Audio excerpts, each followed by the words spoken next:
Hello, everyone, and welcome to another episode of The Lifting. This episode is being recorded on 5/6/25.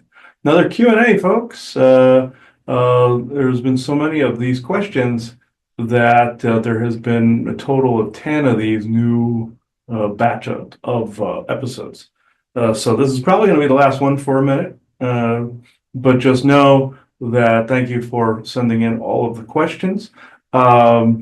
I know there were a few more in waiting before I decided that we were going to record this particular episode. So I'll copy and paste those in here soon for another one. So this is where I open the circle to true benevolence with no conflicting agendas as of this moment in time. So, Joanna? We are all one, and when one is harmed, all are harmed. When one is helped, all are helped. Therefore, in the name of who I am, and I am one with all there is, that only the highest good be done. We pray for you, your friends, your family, your loved ones, to let healing energies in. Let them love you, let them nourish you, and let them bring you to your highest good. We ask for benevolence now with no conflicting agenda to come in and to support this conversation so that we may have it with great understanding. And we ask for mischievous and malevolent beings to be swept aside right now so that we may have this conversation in peace. And with that, and with great blessings that we always send your way, we say, so be it. And so be it. This is going to be an interesting one. Let's see here. Okay, we'll do the affirmation and blessing. The importance of opening oneself to that of creative pursuits must be buffered with that of logical grounding practices. That way, critical thinking is born. And I'm the one that wrote that one. So we can now go on to the first question, and the answer is a bit of a longie because it's some procedures that I put in here. So, okay, first question. What are the procedures for opening and closing of the circle for shows and sessions? Okay, a lot of you wanted to know this, so this is more of a question I kind of conglomerated and amalgamated down to one refined question, and very lengthy answer. Okay, here we go. The opening of the circle. This is essentially what these are the mantras and etc. that I personally use. So, the opening of the circle.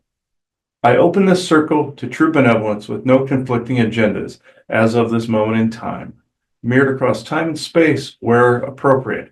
It is forever so in all moments, all sessions, and expressions. And now the shorter version for sessions. I open this circle to true benevolence with no conflicting agendas. Protection on both sides, integrity of information, mirrored across time and space where appropriate. It is forever so in all moments, all sessions, and expressions. Give me 2 seconds. I just pointed it out there. Something was pointed out to me. Okay. Shorter version for shows. I open this circle within true benevolence with no conflicting agendas. The closing of the circle. Short version for shows. I close this circle within true benevolence with no conflicting agendas. Thank you. Longer version for sessions. I close this circle. May no malevolent entities and or energies follow and or trace me back from this bilocation, channeling and or healing. May my true benevolent guides and true benevolent source energy have my back in this matter. It is forever so in all moments, all sessions, and expressions. Now, for 2 people in sessions. I close this circle. May no malevolent entities and or energies follow and or trace us back from this bilocation, channeling and or healing. May our true benevolent guides and true benevolent source energy have our backs in this matter. It is forever so in all moments, sessions, and expressions.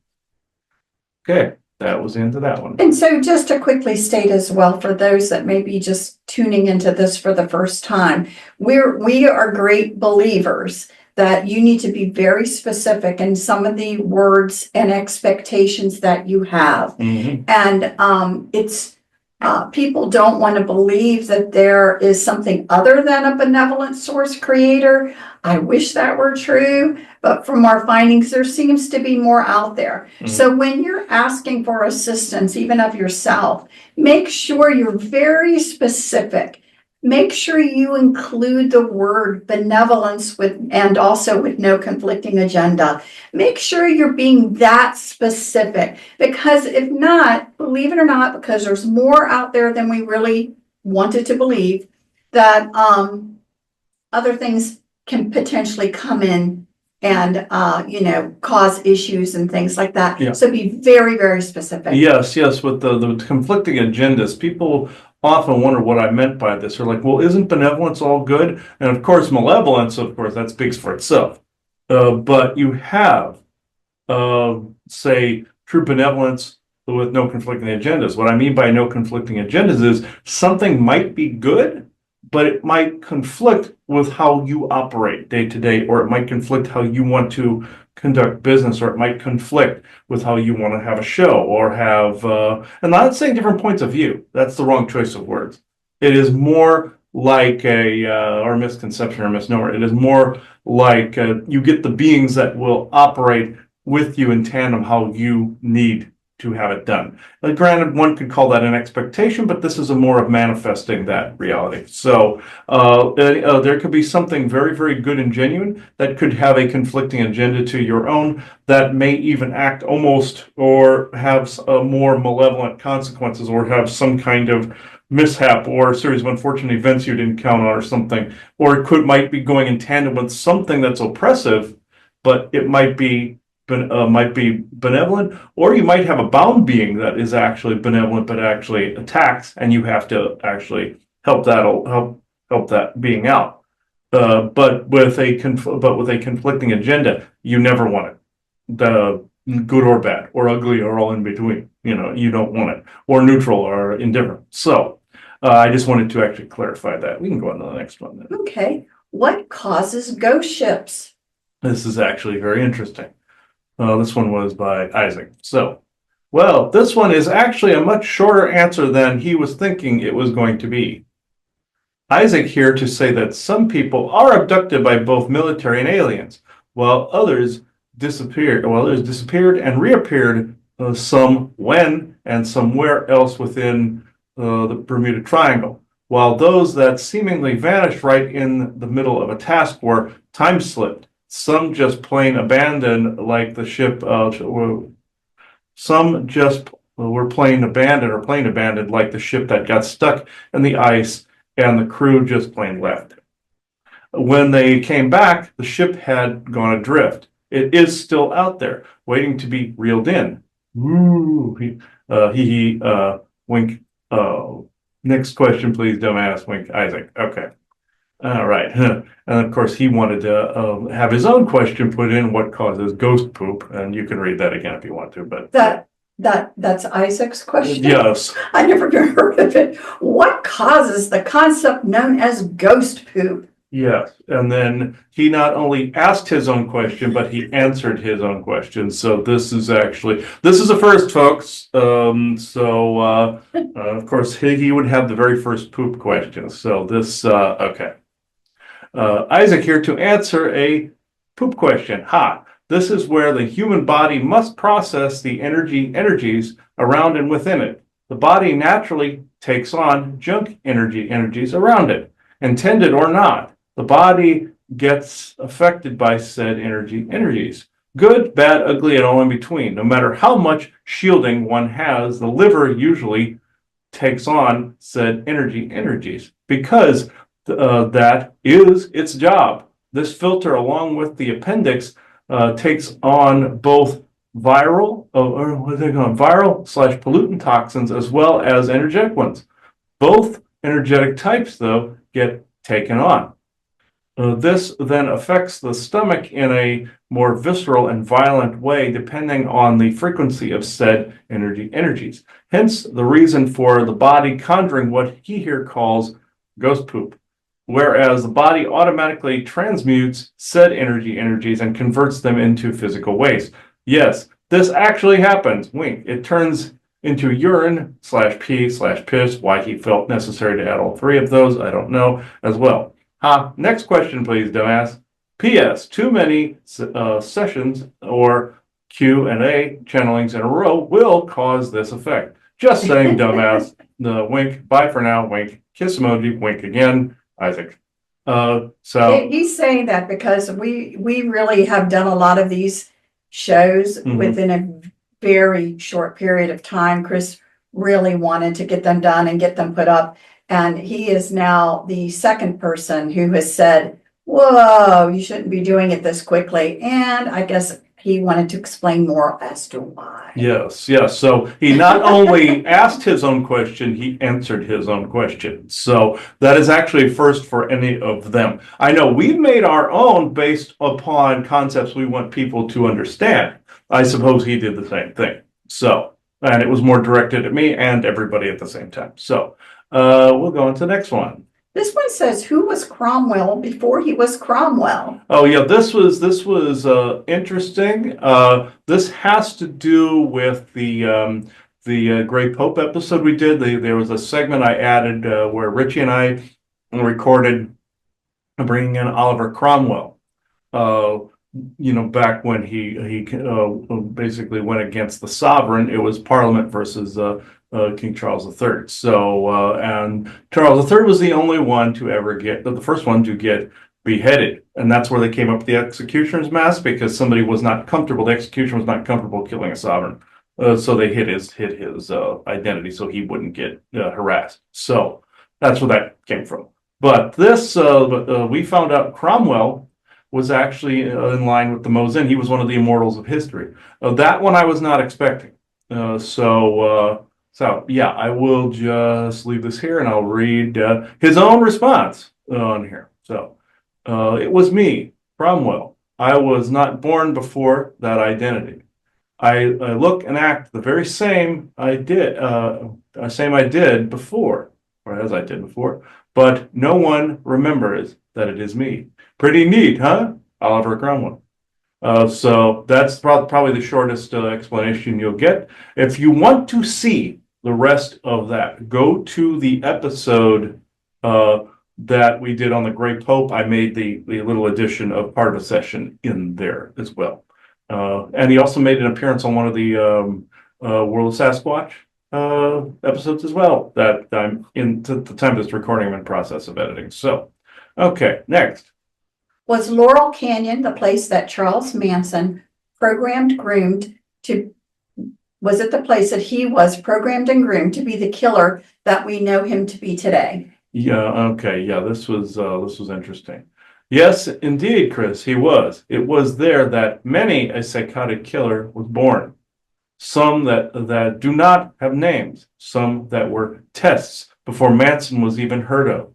They perform said tests, then they send out the real deal to scare and or awe the general public. I can say no more for now. Bye for now, wink, Isaac. So, and if people want to see a little bit more on that, go to the conspiracy sector episode on Into the Mind of Evil. So there, this, okay, next one. Okay, just a bunch of questions. Hyperbaric chamber, ? Elephant man bones, ? Military costumes, ? Backstory, please. Jehovah's Witness, ? What was that like for you? As you can probably guess, this was another one towards Michael Jackson. So, all right. Okay, for one, the hyperbaric chamber incident never, and I mean never, occurred. The Inquirer at the time worked for and still works for what you call the deep state. Three-letter agency, the cults, whatever works best for you to call them. I call them evil. Angry emoji. Yes. Did I have to get burn treatments? Yes. Did these assholes want to make a huge deal out of it to make a point about the play with fire and you will get burned, boy? Yes, they did, indeed did. Angry emoji. Now with the supposed bizarre Polaroid photo of me in said chamber, it simply did not exist. What would and could one safely assume that since I had mind control in place that I would try to sensationalize said injuries for publicity? Yes, of course. That would seem a logical course of action. But I can tell you now that this did not happen, period. Angry emoji. As for the military costumes, I used those as a way to get more attention onto myself as a means to peg or lay blame to those that hurt me and were programming me, as well as being so outlandishly dressed that all eyes were on me. Not out of ego or attention seeking fame, but out of creating a target on them all. On them, excuse me. All, and I mean all of us that do this are doing the very same thing. There are no exceptions to this rule. He was basically saying that anybody that does that outlandish type of thing is doing the same identical thing as him in some form or fashion, is what he was trying to say. You can just basically take a guess as to who those people are or who has been programmed by whomever. And so, as for being a Jehovah's Witness, it was like any other religious faith.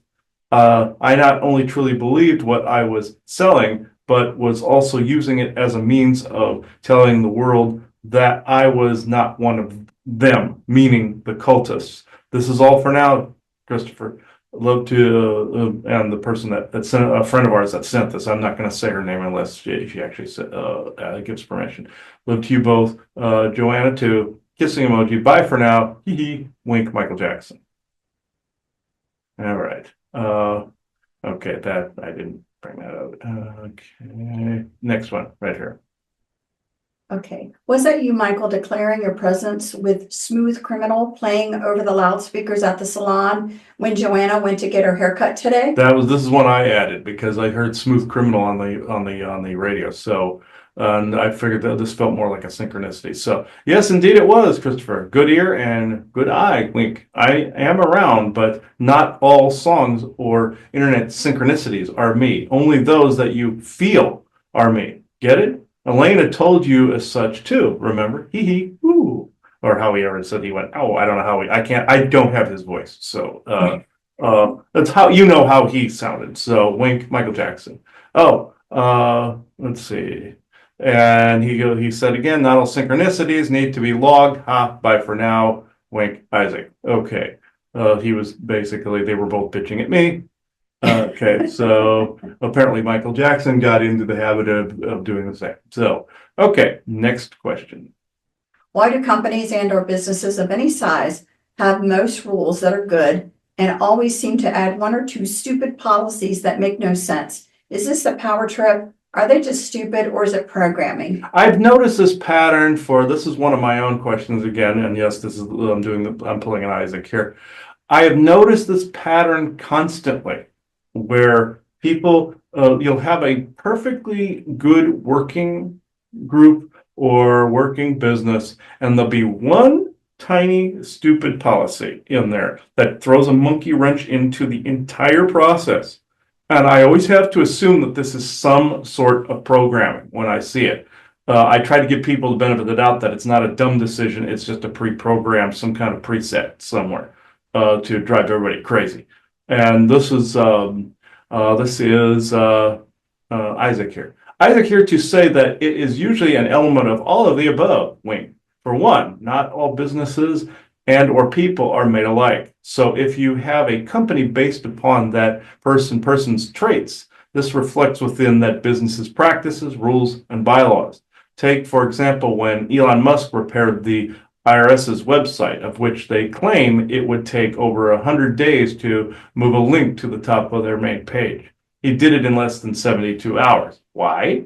Because they were and or are still are lazy and retarded. And he said that about the IRS. Okay. Now take, for example, the post office worker that is not allowed to put fresh tape on your box because he will get in trouble. Bosses tend to go on a power trip from time to time, and with the post office, there are no exceptions to that rule. They are anal retentive to the core, but not where it counts. They want people to buy their tape and not use up theirs. Dumb? Yes. Cheap? Also yes. Retarded? Definitely yes. Greedy? Most certainly yes. A program? Yes and no. A program of their very own making that just became a set of rules that all must follow, even if it makes no sense to those with a set of brains, as well as a heart and soul. Ha! This answer was not what any of you were expecting, was it? Ha!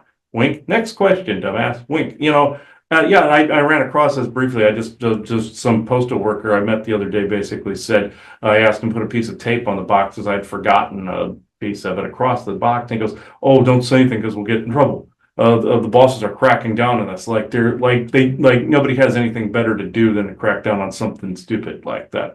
I've never understood this process. I've never understood this. I would always assume, contrary to what he said as well, I've always assumed that it was some form of Mr. Smith programming, some form of some dumbing or something that was taking place. And I've noticed this pattern everywhere. Like there was I'll say one more thing on this subject.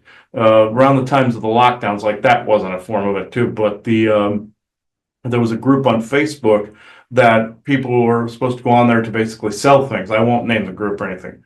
And then the person said, "No, don't put prices on anything." And as I asked, like, why? You're selling stuff here. Somebody got on and was very belligerent, goes, "Well, then why don't you leave then if you don't like it?" I'm like, okay, what's with all this? And then the person never bothered to explain the context because she thought Facebook was going to kick them off of there or something if they did it. Or if people did it, which is simply not true. They booted people off of their site for even more retarded things like saying the wrong thing.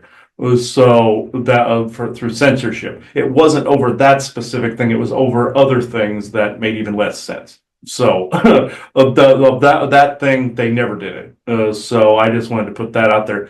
I've seen this pattern, and I was just curious as to why this pattern kept popping up no matter where you went. People just acted that way, or businesses acted that way with one dumb rule. Now, at least we have an answer that goes with that. So we'll go on to the next one. Again, a question for Michael Jackson. What is your favorite color and why did you always wear red and black? And your favorite foods? Okay. Hello, Chris and our friend, unless she gives me permission to say their name. My favorite colors are purple, blue, green, and some reds. Shades of red, that is, wink. I wore red and black because that is what the Kabbalists expected of me. Playing along and all. Wink. For foods, I like some of the worst junk food around. Like a lot of you, wink. But my favorite foods were more foreign dishes. East Indian, spicy types such as Asian, Taiwanese, Japanese. Like you, Chris. Hee hee. A wink. Thank you for this. It is relaxing to talk about nothing. Try it sometime. Hee hee. Bye for now, Chris. Wink. Michael Jackson. Okay. And this was another one from Michael Jackson, the next one. So next question. What and who is Heartbreak Hotel about and why? Yeah, this was more of on a sadder note. Let's see. This will be short, sweet, and to the point, Chris. This was about a lover that I thought was on my side, but in the end was only out to break my heart and soul into pieces. And he was frowning, crying emoji, sad that he popped up. They like to use these emojis a lot. Okay, well, it seems to be a language of its own. When she was finished with me, my heart hurt so bad that I could taste it, accusing me of horrible things, Chris. She is now with me here, but not with me, if you get my meaning. She died by their hand after her job with me was done. She is in spirit, as am I. The programming is gone, but the scars remain. Sad face, my crying emoji face. This is all I know, Chris. Never, and I mean never, let this happen to you. Tricks can and do come in all forms, shapes, and sizes. Remember this, please. Be seeing you around, my friend Chris, and my other friend, and Joanna. Wink. Hee hee. Bye for now. Wink. Michael Jackson. What he was trying to say was who he was talking about, and this was looked like an earlier girlfriend that was more trying to groom him for what came later, is what he was trying to say, or what he did say, I should say. And he was very sad when he said this, and what he meant by with me but not with me is in spirit you have multiple layers. he could be on a frequency level that he never ever talks to this person. People always say, "Oh, we're all the same there." True, but it's also a transition place where you can actually go on to other lives, other expressions. This is where the oversoul sits, essentially, is omniverse and super omniverse. So you have these varying levels. You have that one that's just above ghost, I call the Beetlejuice layer. Most people call that the astral plane. And some flesh layer, some spirit layer, and then you go into all these variants of frequencies. Like what I told in the episode called The Line, I told you about those that had passed on were from my family line, my father's side, and others, and that other persons that controlled from a layer of spirit. It's that astral plane layer I was talking about. And then the ones that were in the other areas were actually trying to assist in stopping this layer. He was implying that she was somewhere in between, and so was he, or up in here. There was even a person famously that passed on that was famously a really, really pain in the ass person. I can't remember this actress's name offhand, but a medium said that she passed on to spirit. The spirit was trying to do what people call a life review. I don't completely buy into the concept, but this is what the person interpreted this as. And this woman said, "No, I don't want to move on to this. I want to go on to my own thing." Like what was said in the Bible, "My Father's kingdom is made up of many mansions." That's the different layers. Even though I don't buy the Jesus story, I do buy the story about what the layers of spirit are. So this is essentially what was being said. Also, the famous psychic and medium James Van Prague also described layers of spirit as well. This is what he was essentially hinting at right here. Not quite that elaborate, but that's what he knew I would know what to say there. So this is actually the end of the episode already. This is the shortest one we've done so far. There will be more. Just give me a little bit. There will be more. I bulldozed through, especially that 8th one, folks. So that's probably the longest one we've had. So I would assume tonight it's Isaac again. You would be right, dipshit. Okay, all right. Okay.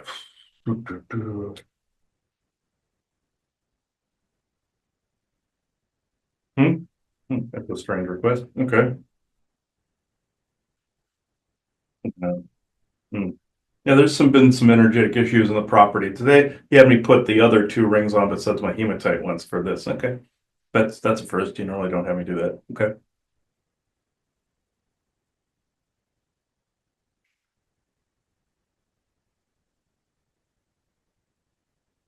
I will say this to anyone listening. This falls in line with the opening and closing of the circle. Working without decompression time is the same as keeping an open circle. It has the same rules applied to it, and it has the same thing. As oppression aside, if you're trying to take care of something, that's different. This is not what is being said. But if you do too many of these things in a row, even at home, there is a chance that you could stir the pot too much. What he usually says about opening and closing the circle and rapid firing, like tarot card readings, and they end up hurting the other person. This is different, where they're not opening and closing the circle, they're not cleansing their deck, nor are they out changing their deck. Or about the person, or changing their deck out every quarter or so, as he would say. Or the person that wandered the psychic friend was doing little mini reads on people and not closing the circle. This is slightly different. This is where you do a lot in succession. Then you get yourself to a weakened stage.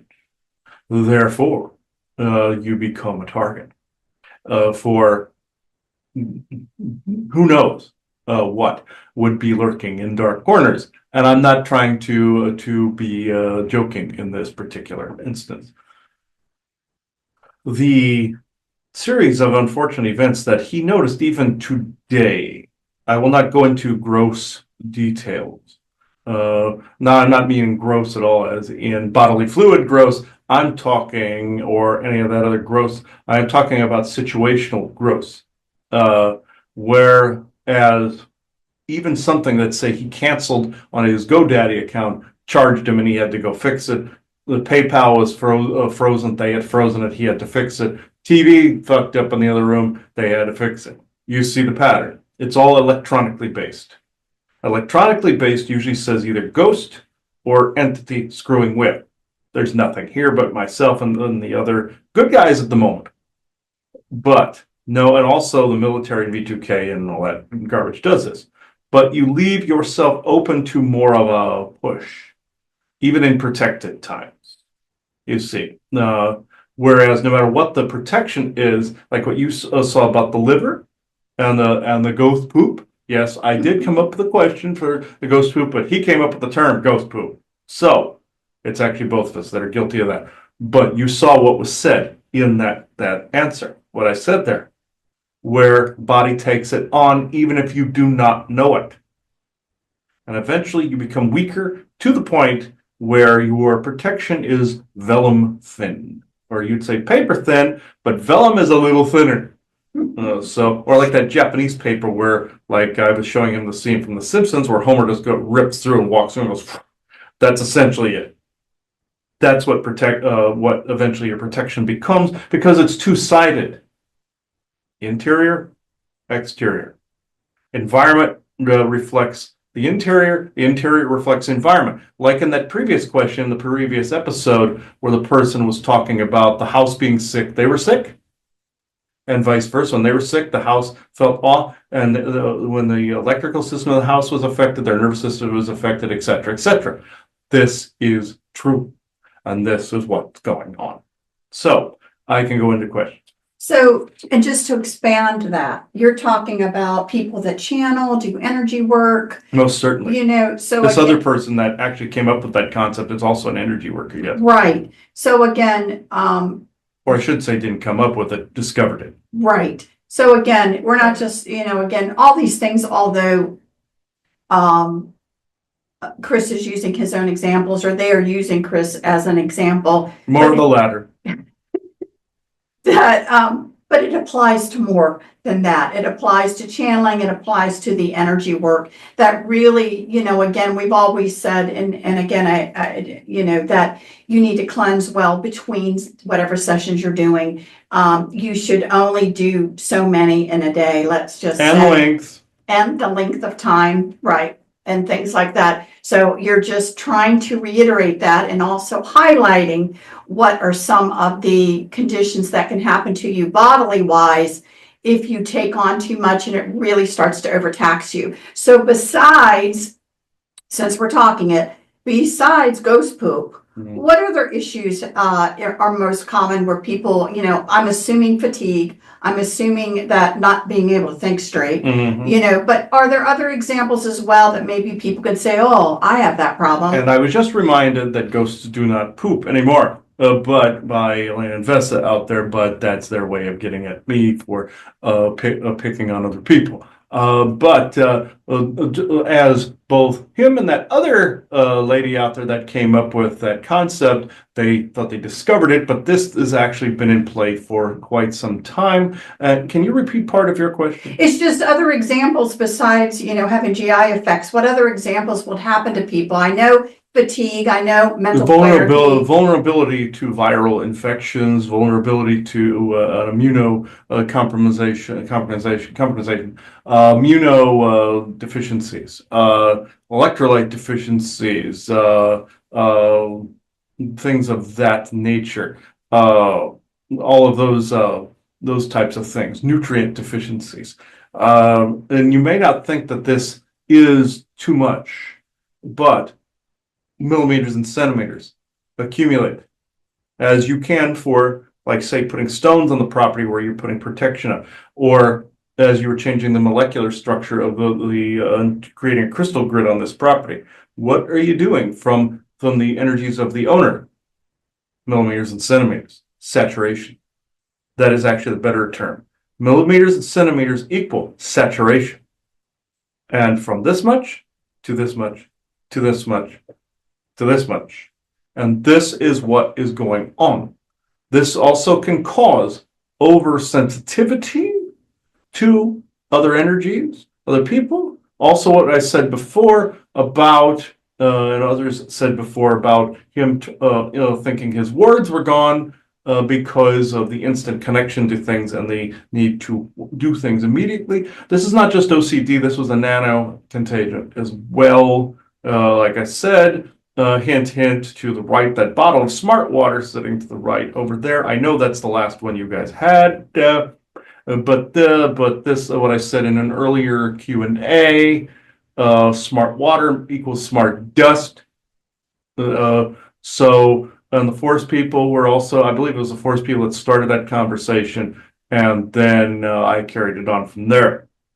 But other things, these are the other things that would be affected. Outwardly, things would be like finances. Outwardly, things would be like people around you changing their minds on things suddenly. The typical, type of haunting or demonic type of scenario.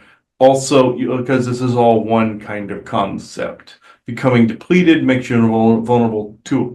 So I would highly suggest to anyone doing this type of work that you take the proper decompression time.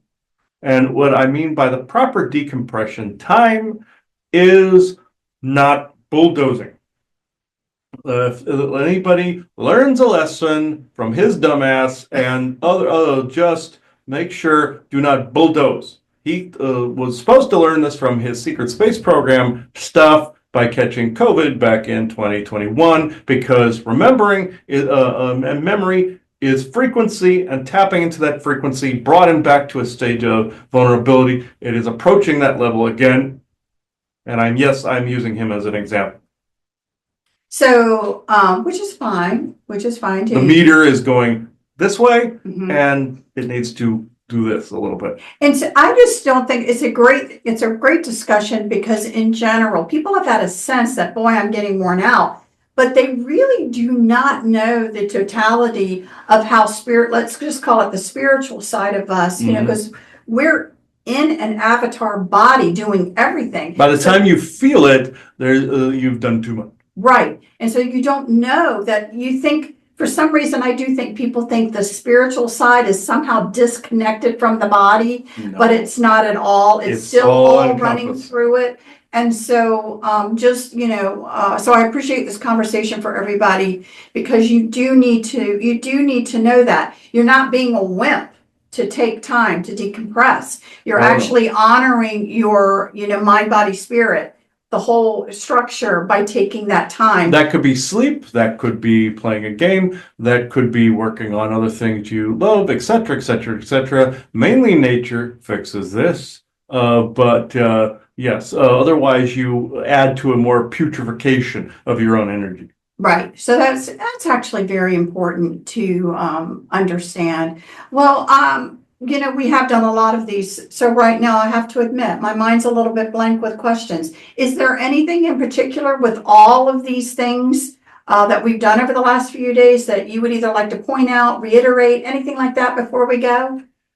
Well, I will reiterate again, it was brilliant on the opening and closing of the circle, but to add again to that, to bullet point this, you must balance hard work with decompression time, the yin and yang of all of these things.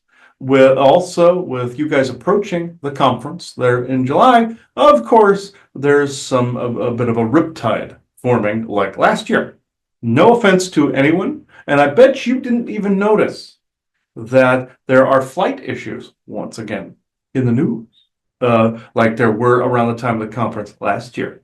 Granted, it's not just focused on the one thing. There are other people doing things similar, but granted, that conference is the most authentic of them all. But did you not notice last year people had flight issues? Right. Look again. It's happening again. It's a wash, rinse, and repeat. To any of the conferenciers that are listening, do the same as you did to Hurricane Helene and Milton. Focus on those things being dispersed. I don't mean the planes, I mean the delays and the series of unfortunate events. And any electronic issues any of you have, it all, and situational, financial, any of those, it all falls into the same pot. And not the pot of gold of a leprechaun. I'm talking about the pot of like a cesspool. You don't want a cesspool. cancel out the cesspool, is what I'm saying. So that's all I have. Well, thank you. I appreciate it. And I hope everyone has enjoyed these series of Q&As. Unless you have any last words, I think we're going to end it. The last words is too harsh. Well, we Since say I am that. always speaking. Well, the forest people said it too, so I will match this. Apparently, Fuma seems to think that I'm the place where jokes go to die. He famously said the other day when I ran a joke into the ground, he famously said, Isaac, where jokes go to die. I beg to differ. I believe running him to the ground is a time-honored pastime, and I will continue to do it. And I know he's listening. So, with that said, I bid you all adieu. Goodbye. And I'm aware those mean the same thing. So that's actually very interesting. Yeah, I have bulldozed these because this is usually the speed in which content creators usually go. I'm preparing to go at a much faster pace. Apparently, with channeling well and doing sessions, you still have to do that. So pace it. Like with anything important, really. I don't know if you have anything else to No, add to this Nope, I episode. hope everyone has enjoyed this and we will be back at another time. All right, until next time, folks. I know. Okay, I got to read the affirmation blessing first before I close this off. So, affirmation blessing. To the opening and closing of the circle, may you learn it well. And I wrote this one just a few minutes before we started this recording. So I now close this circle within true benevolence and no conflicting agendas as of this moment in time. So thank you, everybody. Bye-bye now.